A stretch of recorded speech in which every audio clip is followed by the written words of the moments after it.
So we're hanging out with Pigeon Park today, guys. Thanks so much for doing this. Thanks for having us. These guys are from the west coast of Canada.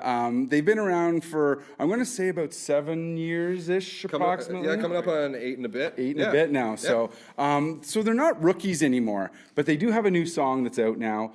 Maybe tell us about the single you guys released in August. Yeah, it's called Sunlight Fading Away. I could throw this over to Logan, who wrote the song. Yeah, sure. Yeah. Well, do I hold it? Oh, I don't always like to hold the mic. Yeah, basically, it was not really something I intended on even necessarily bringing to the band as a song, just sort of writing to get some frustrations out and vent and just sort of do it my own way. And then it ended up everyone liked it, and yeah.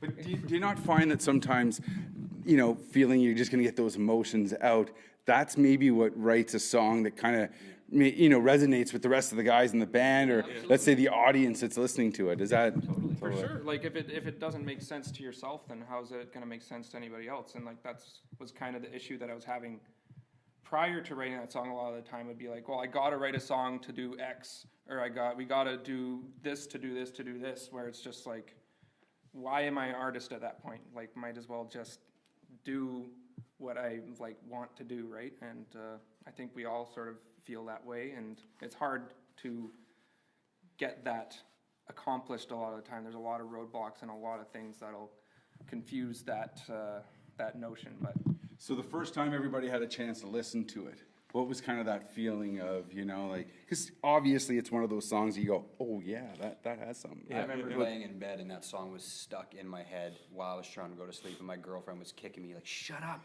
And I just, because I was humming it, just, and I liked it right from the get-go. Yeah, the first time we heard it, Logan was trying to play it through a glass to make it sound louder, and we're just like, dude, just play the song because I can't hear you over your head. Yeah, so that was my first experience with it. I liked it. But you liked it, right? I liked it. You liked it. Yeah. So having been around each other for a long time now, what's it feel like when you're finally, you've done some cross Canada tours. I know you guys have opened for the likes of Aerosmith, Collective Soul, bands like that. What's it feel like? You're going across Canada right now with Diamonds, if I'm not mistaken.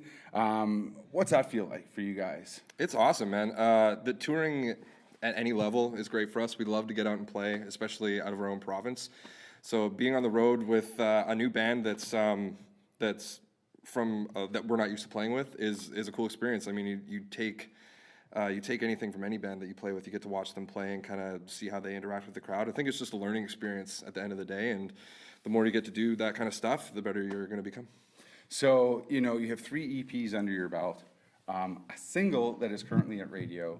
That kind of leads up usually towards something else that's sometimes bigger. Yeah. Either is it possible another EP, or do you think you'll expand a little bit further and maybe go to the album this time? I think we're doing that second one that you're talking about. Yeah. We've been talking about doing a full length, and I think it's just something that we really want to do. We've been doing a lot of EPs and stuff like that, and doing a single was cool, but we got a lot more in our back pockets that we just want to get on record. Now, would it be possible that you're going to take a few of the favorites off the other EPs, kind of meld them into the new album? Or are they just that's old story now? Yeah, man. I mean, new road. As a musician, I think if you can't just write new music and you're doing that, we're not in our glory days yet, kind of thing. So I don't think there'll be any greatest hits albums coming out yet. But all new stuff. All new stuff.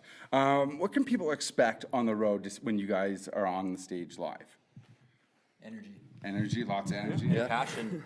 Yeah, man. Music's flowing through all of us, I think, individually for sure. Yeah, absolutely. Yeah, we try to give a really high energy performance every time, and just have a really good time up there. Like we've been driving across the country for 5 days and playing a show last night. It was just like, it was amazing. Yeah. London, Ontario, if I'm not mistaken, is where you're at. Yep. So. Okay, so you're on tour. You got an album coming out in 2017, I'm going to assume. What are the future plans? I know you get through this tour. Is summertime a big time for you guys? Like when you're leading into 2017, obviously, hopefully touring with an album.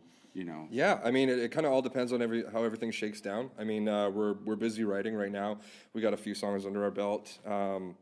yeah, it just depends on when we can get everything together. I mean, we'd love to tour in the summer. Not to say that touring in December isn't awesome, but it's a little not cold. January yet. Yeah, It's not yeah, January yeah, yet. right. So yeah, we'll see where things go, man. We're not sure what the timeline is right now, but we're just pumped to get at it. Awesome.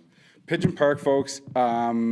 If you go and buy music online, iTunes, Google Play, you can grab the single there. Guys, thanks so much for doing this. Really appreciate it. Thanks for having us. All man. right. Thanks. Ding a home, tell the shovel's your best friend.